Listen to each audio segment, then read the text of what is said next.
merci de la part de Algérie Network pour avoir accepté ce débat malgré un programme très chargé. Je suis vraiment très heureux de vous avoir avec nous. Merci. En premier lieu, je vais essayer de vous présenter rapidement à la communauté de Algérie Network. Donc, M. Aktouf est un homme de réflexion et d'enseignement supérieur. Il est professeur titulaire au HEC de Montréal, service de l'enseignement et du management. Il est membre fondateur du Centre Humanisme, Gestion et Mondialisation. Il est aussi consultant de grandes firmes un petit peu partout dans le monde, en France, etc. Et il est aussi, il a enseigné dans plusieurs universités au Québec, parmi lesquelles HEC, où il est maintenant professeur, je pense, depuis au moins 1980. Alors, M. Aktouf, vous êtes aussi, et surtout, aussi, après un homme de réflexion, vous êtes aussi un homme d'action, un homme d'action politique. Et ça me rappelle un petit peu une maxime de Marx qui disait il faut bien penser le monde, mais il faut aussi le changer. Beaucoup de personnes restent un petit peu en train de penser le monde, mais il faut rentrer dans le monde de l'action avec toutes ces problèmes. Plus que l'interpréter, il faut tenter de le transformer. Voilà. Et dans l'action politique, vous avez été plusieurs fois candidat de l'UFP, l'Union des forces progressistes, c'est ce que j'ai cru comprendre, du NPD, du Parti démocrate de Jacques Layton. Oui, Jacques Layton. Oui, il nous a quittés dernièrement. Oui, c'était un bon ami. C'était un homme exceptionnel qui a fait vraiment toucher toute la communauté québécoise. Vous avez aussi fait partie des personnages politiques qui ont lancé le manifeste pour un Québec solidaire. Voilà, on va diviser notre entrevue en deux parties. Il y aura une partie sur des questions de nos amis chroniqueurs et une deuxième débat sur vos actions politiques et vos pensées économiques. On va commencer avec M. Brahim Younsi, qui est le président de l'UDM, l'Union des démocrates musulmans. Et M.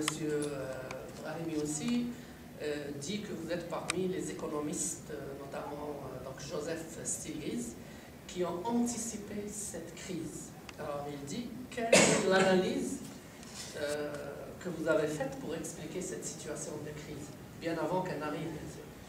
Alors, en effet, Joseph Stiglitz, qui est prix Nobel d'économie 2001, a prévu cette crise un peu de la même façon que moi, mais disons qu'on y pensait en même temps. Moi, j'ai sorti mon livre en 2002, 2003, mon livre La stratégie d'autruche, lui aussi, son livre principal qui s'appelle La grande désillusion.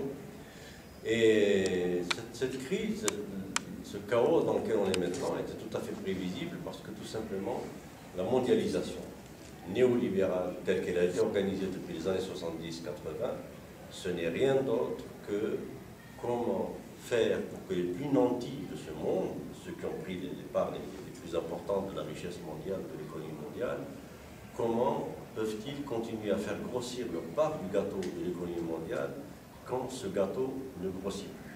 C'est ça le problème de la mondialisation, parce que la tarte, le gâteau de l'économie réelle du monde a arrêté de progresser environ dans la décennie 70-80.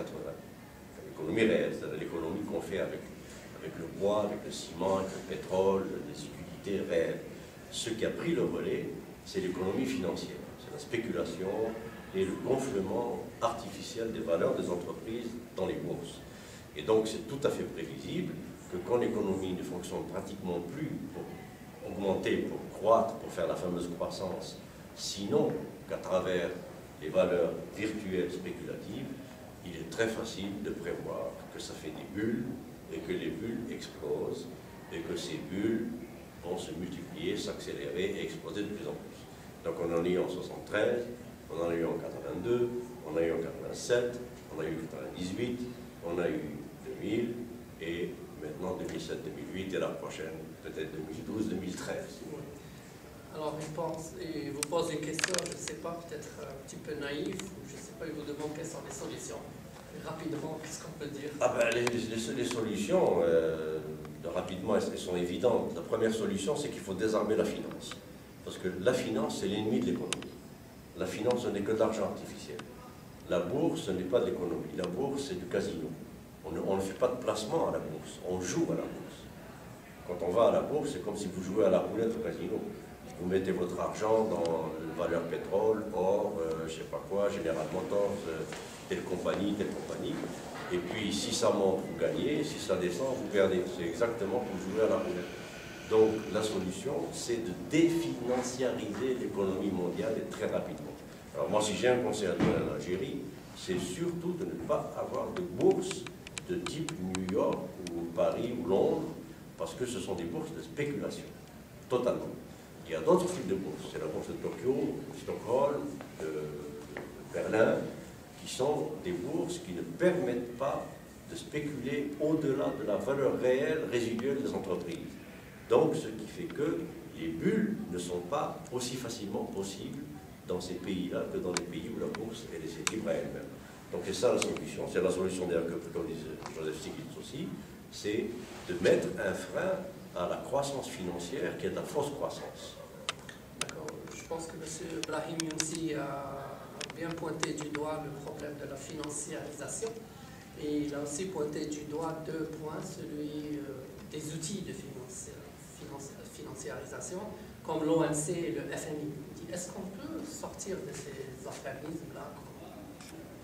Malheureusement, dans l'ordre dans lequel on est, depuis les négociations de Bretton Woods en 1945-46, après la Deuxième Guerre mondiale, ils ont adopté, donc ils ont créé ce qu'on appelle les IFI, les institutions financières internationales, le Fonds monétaire international, la Banque mondiale et l'ancêtre de l'OMC qui s'appelait le GATT, qui était le General Agreement on Trade and Tarification. Et donc ces trois organismes avaient chacun leur rôle. Le FMI devait réguler la façon de faire l'économie, donc les manières de faire l'économie. La Banque mondiale devait amener les pays pauvres en les finançant à rentrer dans le commerce international. Et l'OMC, son ancêtre, assurait un libre commerce fair play entre les pays. Bon, mais ça aboutit au contraire total des idéaux de 1945-46, parce que c'est devenu des instruments entre les mains du capital international. C'est devenu ce qu'on appelle le consensus de Washington, c'est-à-dire des instruments d'expansion des intérêts des multinationales qui sont inscrites à la bourse de Wall Street et qui, avec la Banque fédérale, le ministère des Finances des États-Unis et la complicité du FMI et de la Banque mondiale, ont organisé toute la planète comme lieu de multiplication d'argent et de bénéfices pour les grandes multinationales. Ce qui a abouti à un grand pillage et à un déséquilibre et des inégalités, des injustices économiques qui sont absolument colossales aujourd'hui. Quand on voit le niveau de l'Afrique, où l'Africain moyen vit avec moins de $1 à $1,50 par jour, et où on voit des super multimilliardaires aux États-Unis ou en Angleterre ou en Europe qui vivent avec des millions par jour. Alors voilà donc pourquoi ça a échoué. Et il faut sortir de l'ordre du FMI, de la Banque mondiale, de l'OMC, il faut en sortir le plus vite. L'exemple le plus frappant, c'est l'Argentine. Le chaos argentin en 2002-2003, c'était à cause des mesures du FMI, qui a obligé l'Argentine à tout privatiser. Les Argentins n'étaient plus propriétaires de rien. Tout ce qui se faisait en Argentine économiquement, les bénéfices allaient en Espagne, en France. Vivendi, par exemple, possédait tout le système d'eau de l'Argentine. Et maintenant, l'Argentine est complètement sortie du FMI, de la Banque mondiale, de l'OMC, et elle est en train de remonter la pente. C'est l'une des meilleures économies de l'Amérique latine. Il part maintenant un point sur ce qu'on appelle la spéculation financière. Alors, ils disent que c'est possible de séparer les banques d'affaires des banques de dépôt.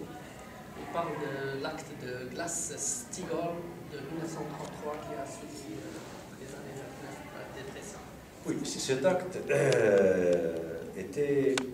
c'est une loi qui date des années 30, qui séparait aux États-Unis notamment le rôle des différentes banques. Alors, banque d'épargne, banque de dépôt, banque d'affaires, banque d'investissement. Et c'est Reagan qui a aboli cette loi et qui a libéré toutes les banques pour faire tout ce qu'elles veulent comme elles veulent. Alors, le problème, c'est que quand vous êtes une banque de dépôt et que vous étiez sous cette loi de Glass-Steagall, c'était vous n'avez pas le droit de faire de ces dépôts ce que vous voulez. Vous ne pouvez pas, par exemple, acheter des produits dérivés en bourse ou faire des placements risqués en bourse, etc. Vous ne devez placer cet argent que dans des bons du Trésor, par exemple, ou des bons du gouvernement. Donc des titres régulés, assurés, à valeur constante, pas très élevée, mais sans risque. Et quand Reagan a décloisonné, on appelle ça décloisonné, eh bien, que vous soyez banque de dépôt, banque d'investissement, banque d'épargne, banque d'affaires, tout le monde faisait à peu près tout. Et puis ils se sont mis à spéculer, évidemment avec quoi? Avec là où il y avait le plus de dépôts, le plus de capital, plus de capitalisation, c'est-à-dire essentiellement les banques de dépôt et d'épargne. Et ça a fini, au deuxième mandat de Reagan, les banques d'épargne étaient pratiquement toutes en faillite. Alors, bon, ben évidemment, dans n'importe quel pays, il faut séparer ça. Une banque d'investissement, c'est une chose, une banque d'affaires, c'est autre chose, une banque de dépôt et d'épargne, c'est une troisième chose. On ne doit pas mélanger les genres. Sinon, on rentre dans les capitaux de risque et dans la spéculation et dans les bulles. En parlant un petit peu de Reagan, je me suis rappelé, parce qu'il est parti donc, dans la bourse de New York, et il avait dit « The problem of the government is the government ». Et là, il dit, vous allez avoir, c'est vous qui allez décider, c'est le marché. Et après, il a été suivi par Thatcher en Angleterre. Exactement. Thatcher et Reagan, ce sont eux qui ont tué les rois du gouvernement pour, soi-disant, le marché qui va tout faire à la bourse. Voilà, pour la spéculation financière, M. Brahim Youssi, qui est président donc, de l'Union des démocrates musulmans, je voudrais savoir votre opinion sur disons, la finance islamique, parce que la finance islamique, elle est contre la spéculation. Donc, il dit, qu'est-ce que vous en pensez, surtout quand on sait que l'Angleterre a commencé à faire des banques islamiques, et la France maintenant qui veut rentrer, tout le monde veut faire de l'islamique maintenant. Oui, c'est des centaines de milliards de dollars en jeu, hein, de tout le Moyen-Orient, des pays musulmans, tout ça, et qui de moins en moins veulent investir dans des fonds de spéculation de riba haram. Bon, on sait que dans la finance islamique, on sépare riba al-fadl et riba al-nasi. Le profit qui vient d'activité, ça c'est licite, c'est normal, halal, mais le profit qui vient de la spéculation et de l'argent qui fait de l'argent, c'est haram, c'est riba, ça c'est haram. Et donc, la finance, j'ai fait pas mal de conférences sur ce sujet-là, et je suis très séduit par les principes de la finance islamique. Parce que les principes de base, c'est, un, les banques, si par exemple une banque islamique vous prête pour acheter une maison, ce qu'elle fait, c'est qu'elle achète la maison, elle devient propriétaire de la banque, et la banque vous vend la maison avec un petit surplus qui garantit ses frais financiers, et puis ses frais de fonctionnement, etc. Et vous êtes copropriétaire avec la banque de la maison jusqu'à ce que vous finissiez de la payer. Donc vous n'êtes pas prisonnier de taux d'intérêt, d'hypothèque qui changent, qui augmentent, vous êtes juste copropriétaire. Pour les projets, par exemple, dans les banques islamiques, il n'y a pas de conseil d'administration, mais à la place du conseil d'administration, il y a un comité de charia, on appelle ça. Et ce comité, c'est comme un comité d'éthique. C'est un comité qui veille à ce que le placement de la banque islamique n'aille pas dans des activités illicites. Pas dans la drogue, pas dans les armes, pas dans les guerres, pas dans la spéculation, pas dans les bains. Et ça, c'est excellent. Donc, oui, je suis tout à fait pour les principes fondamentaux de la finance islamique. S'ils étaient appliqués par le système bancaire et financier mondial, on n'aurait pas eu la crise de 2007-2008. Je sais que c'est un grand engouement.